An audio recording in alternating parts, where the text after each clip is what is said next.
안녕하세요. 인스펙팅룸 별남입니다. 오늘은 바로 애플의 아이폰 11 프로 맥스와 삼성의 갤럭시 노트 10 플러스를 비교해 보려고 합니다. 정말 많은 분들이 질문을 하셨어요. 어떤 핸드폰이 더 좋은지, 이 노트 10 플러스와 아이폰 11 프로 맥스 중에 어떤 게 더 나은지 알려달라고 하셔서 이 영상 준비했습니다. 그리고 저희가 아이폰 11 증정 구독자 이벤트를 진행 중인데요. 아직까지 참여 못하신 분들은 위에 영상에 가셔서 꼭 참여하시길 바랍니다. 자, 그러면 비교 리뷰 본격적으로 같이 가시죠. 먼저 디자인과 완성도입니다. 컬러는 노트 10 플러스는 아우라 글로우, 아이폰 11 프로 맥스는 미드나잇 그린인데요. 둘 다 정말 이쁩니다. 컬러에 대해서는 딱히 말할 부분이 없을 만큼 굉장히 이쁩니다. 다만 저희가 촬영을 하면서 노트 10 플러스의 후면의 지문이 정말 미친 듯이 찍혀서 고생을 좀 했는데요. 그리고 이 두 제품의 완성도는 어느 정도 비슷하다고 할 수 있습니다. 앞뒤 전부 다 강화 유리로 처리되어 있고 손에 쥐었을 때 굉장히 고급스러운 느낌을 받았습니다. 여기서 중요하게 한 가지 차이점은 아이폰 11 프로 맥스에는 스테인리스 스틸 프레임을 채용한 반면 노트 10 플러스는 알루미늄 프레임을 사용했네요. 이 부분에서는 좀 더 견고한 스테인리스 스틸을 사용한 아이폰에 조금 더 점수를 줘야겠습니다. 이제 디스플레이를 보면 두 제품 모두 굉장히 시원스러운 화면을 보여주고 있습니다.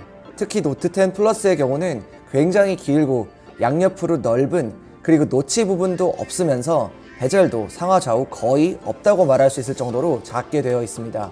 아무튼 삼성의 인피니티 O 디스플레이가 적용되어서 엄청나게 시원한 느낌을 줍니다. 반면 아이폰의 경우는 확실히 디스플레이 자체는 훌륭하지만 노트에 비해 베젤이 분명히 눈에 띄는 것을 알 수가 있었습니다. 그리고 제일 중요하게도 노치 부분이 굉장히 거슬리는 건 누가 봐도 알 수 있겠죠. 이게 페이스 아이디 시스템과 전면 카메라를 담은 노치인데 아무리 굉장한 기술이 집약돼 있더라도 상당히 거슬리는 건 어쩔 수 없어 보입니다. 이렇게 비싼 스마트폰에 이렇게 거대한 노치라니. 그리고 최근에 많은 스마트폰 업체들이 이 베젤을 굉장히 줄여나가고 있죠. 이 부분은 아이폰의 상당한 마이너스라고 할 수 있겠네요.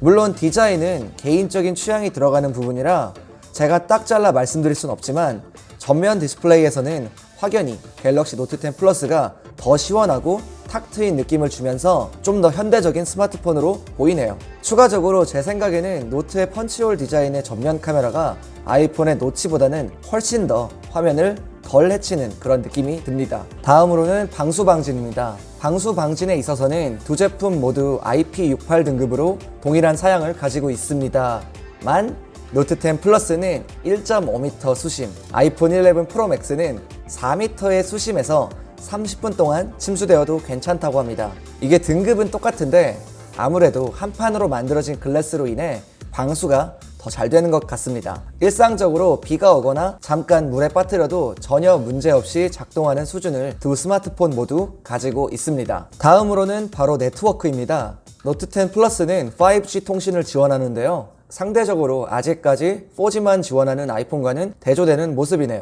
물론 현실적으로 아직까지 5G 통신망이 제대로 잡혀있지 않아 모든 지역에서 항상 5G를 쓰기 힘든 건 맞지만 그래도 5G의 부재는 여전히 아쉬운 점입니다. 제 친구 중에도 5G가 아니어서 바꾸길 망설이는 친구도 있었는데 그래도 내년 아이폰에는 지원해주겠죠? 네트워크 부분에서는 아무래도 갤럭시한테 점수를 줘야 될 것 같습니다. 자, 이번에는 정말 중요한 두 제품의 성능을 비교해보는 시간을 갖도록 하겠습니다.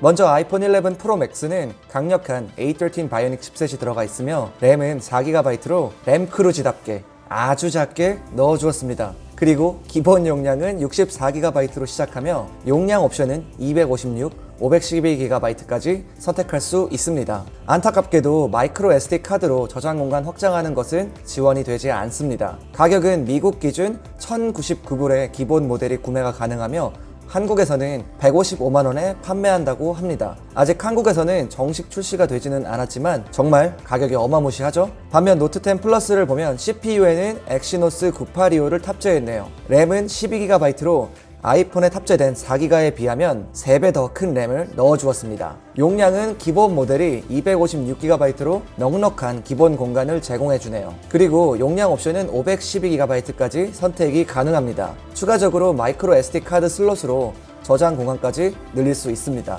가격은 한국에서는 139만 7천원으로 상당히 높은 것을 알 수가 있습니다. 객관적으로 보아도 용량 옵션과 램에서는 갤럭시의 압승이라고 할 수 있겠네요. 기본 용량도 4배나 차이가 나고 램도 3배나 차이가 나는 모습은 굉장히 인상 깊네요. 거기에 추가적으로 저장 공간을 늘릴 수 있는 마이크로 SD카드 슬롯까지 있어서 정말 여유롭게 공간을 활용할 수 있습니다.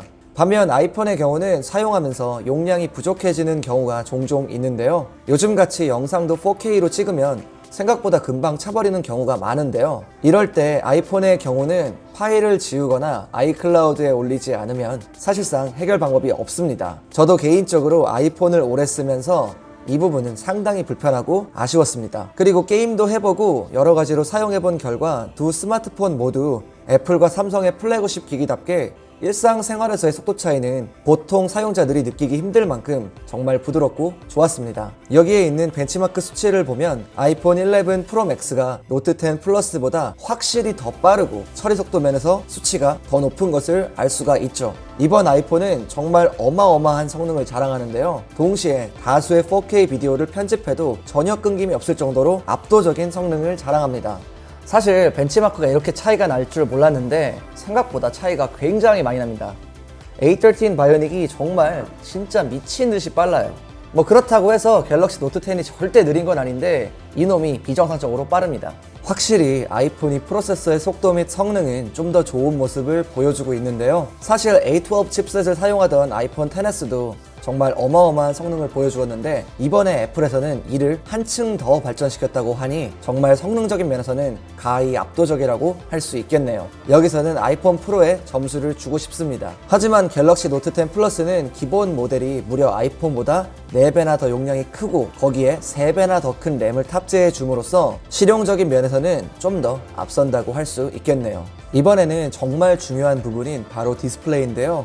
먼저 노트 10 플러스는 6.8인치의 거대한 사이즈의 스크린을 가지고 있으며 해상도는 3040에 1440으로 다이나믹 아몰레드 디스플레이를 탑재했습니다. PPI는 498로 밀도가 높은 것을 알 수가 있습니다. 반면 아이폰의 경우는 6.5인치의 스크린 사이즈에 해상도는 2688에 1242로 이름도 거창한 슈퍼 레티나 XDR OLED 디스플레이를 탑재하고 있습니다. 이번에 애플에서는 이 XDR이라는 명칭을 추가하면서 더 발전된 스크린에 굉장한 자신감을 보여주었는데요. 상당히 훌륭합니다. PPI는 458이고요. 그리고 이 두 제품 모두 동일하게 HDR10을 지원합니다. 이 두 제품의 디스플레이는 비교하기 어려울 만큼 정말 훌륭한 모습을 보여주었는데요. 색감도 굉장히 정확하며 생동감이 넘치는 화면을 보여주었습니다. 밝기에서는 아이폰의 밝기가 노트 10 플러스보다는 좀 더 밝은 모습을 보여주었습니다. 두 제품 모두 선명하고 뚜렷한 화면을 보여주어서 어느 하나를 추천해드리기는 어려울 것 같네요. 하지만 일상생활에서의 화면은 아무래도 노트 10 플러스 쪽에 점수를 주고 싶습니다. 왜냐하면 노트 10의 카메라 홀 디자인이 아이폰의 상단 노치 부분보다 화면을 훨씬 덜 해치는 느낌이 강하게 들기도 하고 베젤 또한 차이가 꽤 나면서 영화나 드라마를 볼 때 한층 더 몰입감 있게 볼 수 있었습니다. 물론 노치 부분이 거슬리지 않으시는 분들한테는 그다지 영향을 준다고 말씀드리기는 어려워 보이긴 하지만 노트 쪽이 확실히 화면을 덜 해치는 시원한 스크린을 보여주었습니다. 이제 두 제품의 카메라를 비교해 보도록 하죠. 먼저 노트 10 플러스는 후면에 4개 그리고 전면에 1개로 총 5개의 카메라가 탑재되어 있습니다. 참 많죠? 카메라가 왜 이렇게 많을까요? 아이폰 11 프로 맥스에는 후면에 3개 그리고 전면에 1개로 총 4개의 카메라가 탑재되어 있습니다. 요즘 스마트폰은 카메라가 정말 많네요. 나중에 한 10개 되는 거 아닐까요? 이제 본격적으로 비교를 해보면 후면에 있는 3가지의 메인 카메라들은 각각 광각, 초광각, 망원으로 되어 있어 거의 비슷하다고 볼 수 있겠네요. 그래서 이 두 스마트폰으로는 총 3가지 앵글로 촬영이 가능한데요. 한번 결과물들을 보도록 하죠. 자, 이 두 제품으로 찍은 사진들은 사실 핸드폰으로 찍었다고 하기에는 힘들 정도로 둘 다 무척 훌륭한 폼질을 보여주었습니다. 아마 일반인들은 거의 차이를 느끼기 힘들 정도라고 생각이 드는데요. 두 스마트폰 모두 인물 사진 모드를 지원해줘서 bokeh 효과가 들어간 사진을 손쉽게 건질 수 있습니다. 피사체를 제외한 부분이 아웃포커싱이 돼서 피사체가 더욱 또렷하게 보이는 효과인데요. 자, 이번에는 이 마찰을 한번 보시죠. 기본적으로 둘 다 해상력도 좋고 성능적으로 나무랄 데가 없는 제품이지만 이렇게 확대해서 두 제품을 비교해보면 아이폰 프로의 사진이 좀 더 명부와 안부의 디테일을 살려줘서 조금 더 현실감 있는 사진을 보여준다는 생각이 드네요. 이렇게 쿠션 부분만 살펴보더라도 명암비가 아이폰에서 좀 더 확실하게 표현되는 것 같습니다. 아무래도 차세대 스마트 HDR이 적용되었다고 하니 좀 더 표현력이 좋은 것 같습니다. 그리고 영상을 보면 두 스마트폰 모두 4K에 60프레임까지 촬영이 지원됩니다. 이런 부분은 동일하게 적용이 되지만 노트 10 플러스에는 960프레임으로 촬영되는 슈퍼 슬로우 모션이 지원 가능합니다. 반면 아이폰은 슬로우 모션이 240프레임까지만 지원이 돼서 좀 아쉬운 모습을 보여주고 있습니다. 하지만 아이폰과 노트로 번갈아서 촬영을 해본 결과 영상 촬영 시 카메라 전환을 할 때 아이폰의 전환이 좀 더 부드럽게 되는 것을 알 수가 있었습니다. 그리고 나이트 모드 역시 두 스마트폰 모두 지원을 해주는데요. 사진을 찍었을 때 아이폰의 처리 속도가 조금 더 빨랐습니다. 사진 결과물은 크게 차이가 난다고 말씀드릴 순 없지만 노트 10은 좀 더 쨍한 느낌의 결과물이 나왔고 아이폰은 좀 더 부드럽게 표현되었습니다. 이렇게 전반적으로 카메라에 대해서 알아봤는데요. 사진, 인물 모드, 영상, 나이트 모드 등등 정말 최신 기능들이 동일하게 적용되어 있습니다. 하지만 색 표현에는 제법 차이가 존재했는데요. 이것은 어디까지나 개인 취향과 선호도의 문제일 것 같습니다. 저는 개인적으로 아이폰이 좀 더 사실적으로 표현되는 것 같아서 마음에 들었는데요. 아무래도 컬러에 정말 많은 노력을 하고 있고 투자를 많이 하는 기업답게 정말 사실적인 색감을 보여주는 것 같습니다. 그리고 저희 망망씨도 이 아이폰의 카메라를 참 좋아하는 것 같습니다. 아무튼 카메라 쪽에 있어서는 아이폰에 좀 더 점수를 줘야겠네요. 다음으로는 배터리입니다. 노트 10 플러스의 배터리 용량은 4300mAh로 정말 큰 사이즈를 가지고 있습니다. 반면 아이폰 11 프로 맥스는 3969mAh의 배터리 사이즈를 가지고 있습니다. 배터리에서는 여러 가지로 조금 차이가 존재하는데요. 노트 10 플러스의 경우는 무선 충전, 무선 고속 충전, 초고속 45W 유선 충전 등으로 다양한 기능을 가지고 있는 반면 아이폰은 무선 충전, 고속 18W 유선 충전으로 여러 가지로 노트에 비해서는 제한된 모습을 보여주었습니다. 물론 이번 프로 시리즈에서는 애플에서 무려 5W 충전기에서 18W 고속 충전기로 업그레이드를 해주었는데요. 이 부분이 크기는 하지만 노트 10 플러스에는 기본적으로 25W 고속 충전기가 들어가 있습니다. 그런 걸 놓고 본다면 이건 사실 그렇게 큰 업그레이드는 아닌 것 같다는 생각이 좀 드네요. 사용시간 면에서는 테스트 결과 아이폰이 약 1시간 정도 더 사용할 수 있었지만 무선 고속 충전, 초고속 45W 충전 등의 부재로 배터리에서는 노트에 점수를 더 주고 싶습니다. 거기에다가 무선 배터리 공유 기능도 노트에는 들어갔지만 아이폰에는 아직 탑재되지 않은 걸 알 수 있었는데요. 여러모로 배터리에서는 아쉬운 부분이 많은 아이폰이었습니다. 다음으로는 보안 시스템입니다. 아이폰의 경우 페이스 아이디라는 독자적인 보안 시스템을 가지고 있습니다. 얼굴 인식을 통해 핸드폰의 잠금을 해제하는 기능인데요. 이게 말은 거창해도 생각보다 정밀하고 편리한 기능입니다. 물론 성형을 너무 심하게 하시면 인식이 안 된다고 합니다. 재등록해야 되는 거죠.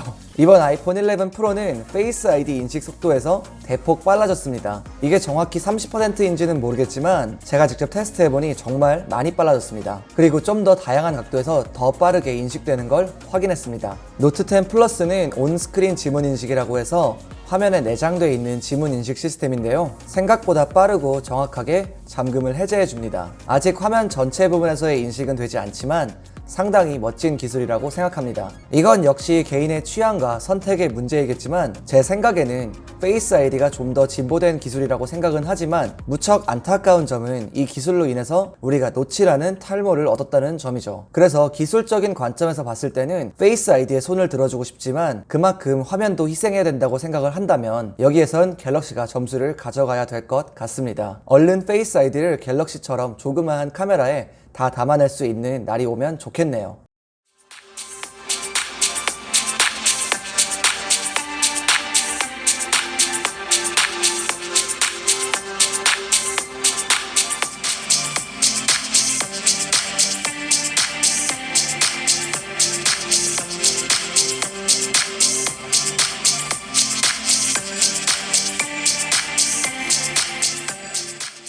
자, 결론입니다. 두 핸드폰 모두 정말 훌륭하고 뛰어나서 정말 우열을 가리기 힘든데요. 그래서 각 스마트폰의 뛰어난 점들을 모아봤습니다. 먼저 노트 10 플러스는 기본 용량이 무려 아이폰보다 4배나 더 높다는 점, 램이 3배라는 점, 노치가 없고 깔끔한 전면 디스플레이에 거의 베젤이 없다는 점, 5G가 가능하다는 점, 그리고 용량도 확장이 가능하다는 점, 마지막으로 S펜까지 사용 가능하다는 점, 이런 부분들이 굉장히 중요하시다면 노트 10 플러스는 좋은 선택이 될 것 같습니다. 물론 아이폰에도 노트에 없는 뛰어난 점들이 있었는데요. 압도적인 A13 칩셋의 뛰어난 성능과 그리고 카메라의 부드러운 처리 등을 꼽을 수 있겠습니다. 여러모로 갤럭시 노트 10 플러스가 여러 면에서 앞서고 있는 것을 볼 수가 있었습니다. 오늘 이렇게 같이 두 가지 스마트폰을 여러 가지 섹션에서 비교를 해봤는데요. 만약 누군가가 저한테 어떤 스마트폰이 더 좋은지 라고 묻는다면 그래도 여러 가지 측면에서 노트 10 플러스가 조금 더 앞서고 있는 것 같습니다. 반면 아이폰만의 장점도 확실히 존재했는데요. 좀 더 안정적인 OS 그리고 최적화된